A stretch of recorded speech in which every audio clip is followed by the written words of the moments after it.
So there's been a lot of chatting lately about My Hero Academia, and that goes for both the anime and the manga. More so the anime because it's butchered some of the best arcs in the series, but also the manga because people believe that the series has started to fall off in terms of quality. Now while this has been happening, it's been a while since I had last read My Hero, so I decided, you know what, I'm gonna catch up and come to my own conclusion because I'm actually a free thinker unlike a lot of you guys. No offense. So that's what I did. I reread the Deku Dark arc and caught all the way up to the current point we're at in the series, and I'll just say I have a lot of opinions, both good and bad, about the current arc in the manga. Now you might be surprised to hear that I don't actually hate what's been going on in the manga lately, but that also doesn't mean I think it's been great, to say the least. So let's explain my thoughts the best way I can. Now before we get into like critical details with the story, I'm gonna do something most people haven't been doing for the last few months. I'm going to compliment Horikoshi. Horikoshi is the best artist in Jump, and he has been the best since he started My Hero, and it's not close. Not close by even a tiny amount. He is by and large the best when it comes to drawing, shading, designing characters, drawing landscapes, setting the tone, and creating beautiful looking scenes that elevate the emotion to them just with the quality of the art alone. No one in Jump holds a candle to him. He's better than Oda, better than Tabata, better than Akutami, better than all of them. I don't want to hear any arguments. He's by far the best. Even when things aren't exactly the best in terms of writing, there is something to enjoy and appreciate in his manga because his artwork is just that good. Then add on top of it that it's drawn weekly, and that just makes it all the more impressive. And that's the biggest compliment that I'm going to give him. But I'm also not going to like entirely shit on him now either, because for the most part, up until this current arc, he has been very consistent as a writer. My Villain Academia all the way up to the end of the Vigilante Deku arc was some of the best content in the entire series and within all of shonen in general. This is when My Hero was at its peak in quality, and I would even say that it rivals some of the best parts in a lot of classic shonen series. The main issues come after this arc because once Deku finally returns to UA, things kinda begin to feel wonky for a bit because, and I'm just gonna put it bluntly, the setup for this final war arc is bad. It is shit. Like it's just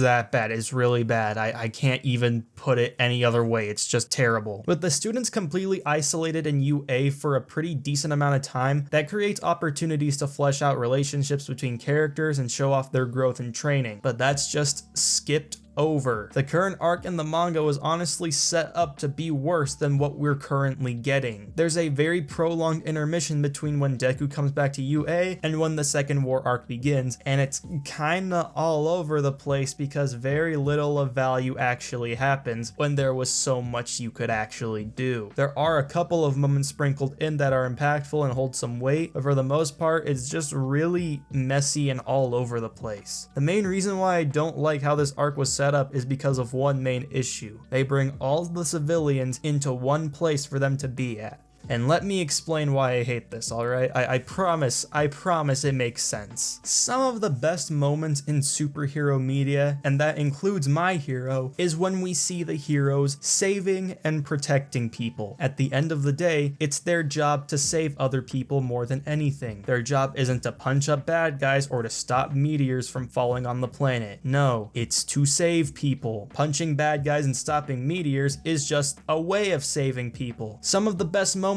in previous My Hero arcs are when the heroes are actually being heroic and are saving people, simply by just helping others out. Bringing every civilian around into these bunkers completely removes them from the picture and leaves the grounds open for any and all possible destruction without any consequences. So this arc kinda loses the purpose of heroism because of this. There's no one to save here, and there's no place for these heroes to even show their heroic nature despite how much we are constantly told that they will do so. The whole point of the League of Villains is that they're the product of a broken hero society, and yet nothing has really changed with said society or the people who make this society what it is, nor do the characters even acknowledge this said lack of change. No one besides the ones with power are actually threatened right now, and that removes both stakes and tension from the arc. It's similar to a critique I had in my Wano video because the civilians were also kept away and made oblivious to everything going on in that arc arc too. And that is just a decision I hate. Removing them is removing yourself from having to create smarter scenarios rather than just meat-headed fight scenes that are all about destructive power. One of the best moments in the whole series is Mirio protecting Eri despite having no power and protecting her from all the destruction, or Endeavor destroying the Nomu in the sky to avoid letting others get hurt and to avoid further destruction. Hell, what made All Might vs. All for One so emotionally rich was that everyone could see what was going on. There were people to save there. It wasn't just about these two characters beating the shit out of each other, it was about actually having something to save and protect. But that's kinda irrelevant here. It makes sense logically to keep people out of harm's way, but from a narrative perspective, it takes away so much weight from the story. And these My Hero War arcs kinda lose that, because even in previous arcs like the Stain arc, it's about more than just stopping the bad guy. It's made clear that protecting people is the main thing to do, and yet that's not present here. But with that being said, I don't think this issue itself makes this arc itself awful. I will say this right now, I don't hate this final arc of My Hero so far. I don't think it's been as bad as people are making it out to be. So I'm going to give it some flowers, as I still think there is a lot of good to this arc. Everything involving Endeavor, Shoto, and Dabi so far has been amazing. These are three of the best characters in the series, and I would go as far as to say that Endeavor is the best character in My Hero Academia. Everything about the backstories with Toya, to Endeavor letting his guilt and rage fuel him in his battle against All for One, and Shoto and Dabi's battle with each other is done beautifully with great visual storytelling and once again elevated by amazing art and action. The subplot of the heteromorphs with Koda and Shoji and Spinner is surprisingly pretty solid. Two 1A students that seemed like total afterthoughts are given a subplot that really does their characters justice and makes them pretty respectable. At first, I didn't like Spinner becoming this mindless beast, but the more I thought about it, the more I began to appreciate it because of how it's presented. Spinner has been driven by everyone treating him as if he were a monster, and through his drive for revenge for that, he ended up becoming the beast that he was feared to be, and nearly drove countless individuals to follow in his path. Shoji's own conflicting perspective of things, bringing the heteromorphs to become conflicted, and Koda then winning the fight with the help of his animals, brought out a surprisingly solid subplot, and I wasn't expecting to like it at all. Now, it isn't perfect, I think it could have been a bit longer, and the themes and subjects tackled within this plot aren't exactly handled the best they could be. But I think Horikoshi did a decent job of tackling this subject matter, and in turn helped build up some characters that originally seemed to be forgotten. He was kind of doing damage control here, but it worked in this case, so I gotta give him credit for that. Certain characters like Jiro and Tokoyami getting focused in such a big battle is really cool to see. Even if they aren't the strongest contributors, it's nice to see Horikoshi putting in the effort to give them screen time and moments to show out in creative ways. Same thing goes for characters like Monoma and Shinso, though it feels more like damage control for those two since their contributions are somewhat minimal, including their screen time, especially when you look at things now. Now, not every character is getting this treatment, in fact more of them are still being sidelined, but at this point, no amount of damage control can fix that. That's just an issue with My Hero as a whole. Class B is meaningless outside of Monoma, and a lot of 1A is still very much underutilized despite some of them getting more shine now. Personally, I hope Kirishima does something before this arc ends because I used to really like him before he became irrelevant again. So please, Horikoshi, let Kirishima be important to something. Izuku and Shigaraki are two of the most surprising characters ever for me. Horikoshi has handled them both incredibly well. I didn't particularly like the whole mind control thing with Shigaraki, but now he's back to being himself and so shit is getting real again. My only complaint is that this should have happened sooner than now, because that whole subplot didn't really feel that necessary. Izuku's character has developed and progressed very well since the Liberation Army arc, and I'm glad to say that he is, in fact,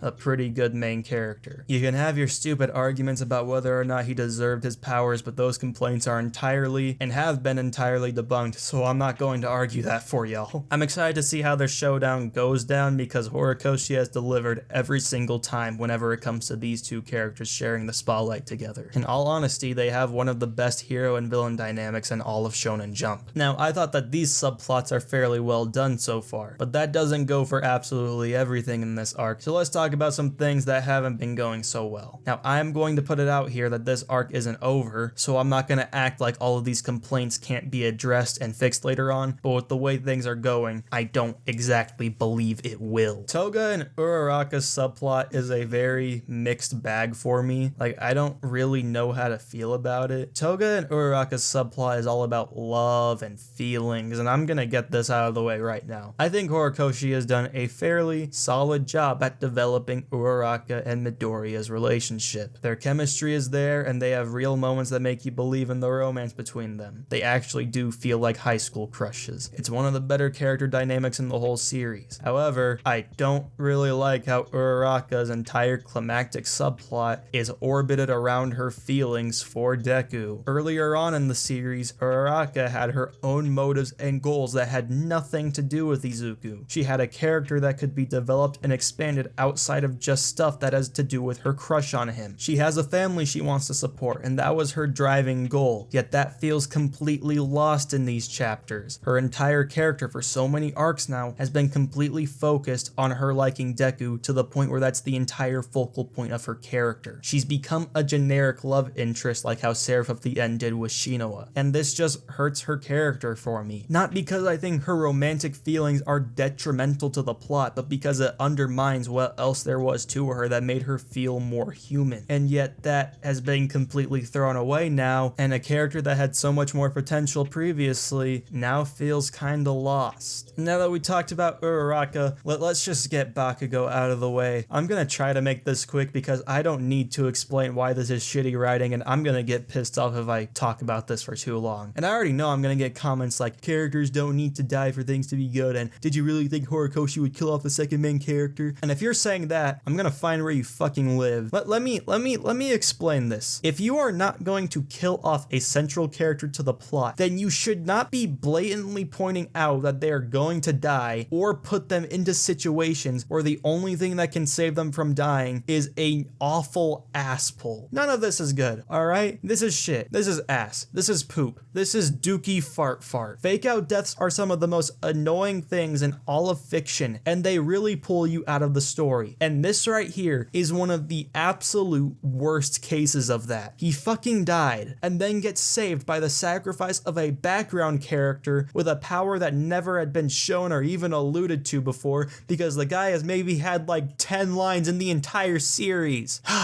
It's fucking dumb. But for the biggest complaint I have, it has nothing to do with Bakugo or this background character, but it's pretty much everything to do with All For One. All For One sucks. He is one of the worst villains in the series. I think he played his part just fine in Kamino when All Might defeated him, but as soon as he was introduced back into the story, everything has become less interesting. Him taking over for Shigaraki stalled Shigaraki's own presence and development in the story, which was annoying because it took us back to square one. All For One is a significantly more flat and generic character compared to Shigaraki, so it always feels less interesting when he has the screen time instead of him. Hori kinda tried to turn him into this Aizen style villain who has a plan for everything and pulled the strings for all these characters, and it just doesn't work. It cheapens everything with these characters and this world that Horikoshi built up. His presence in the story ever since being reintroduced has only contributed to its flaws rather than its strengths. His motives are boring, his personality is boring, he takes away from Shigaraki and the other villains' development, and he is just way too shallow of a character to be as involved as he is now. If there is another major plot twist like him being Deku's dad or some shit, I'm gonna lose my mind because I can't take another second of this guy being involved in somebody else's past. The only intriguing aspect to him now is how powerful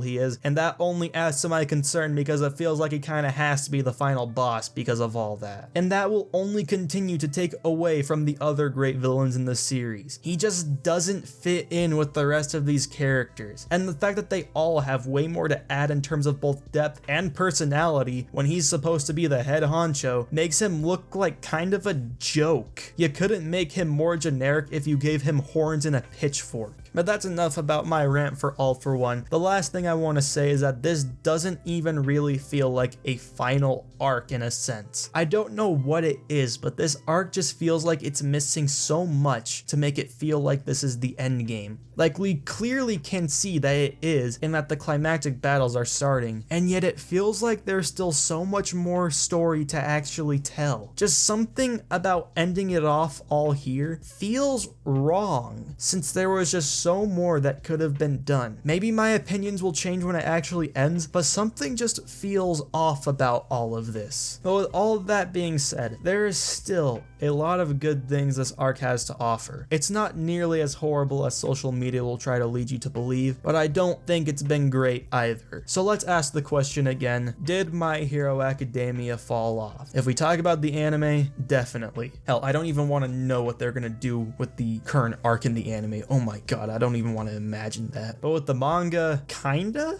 I don't really know. It's definitely not as good as previous arcs, but I also still find it to be pretty entertaining and fun to read through at the very least. This arc is heavily flawed, and there's a lot of things I don't like about it, but at its core, I still don't think it's bad, and it can still very much give the series a satisfying finale and climax if Horikoshi is up for the challenge. The previous 2 chapters have been phenomenal, and if it keeps up like this, then it can easily outweigh its issues. There's been a lot of highs and a lot of lows so far for this final arc, and we'll just have to see which one outweighs the other when the finale happens. I hope it's good, but we're just gonna have to see. And with all that being said, that is pretty much all I have to talk about today. I'll see y'all next time. Bye bye.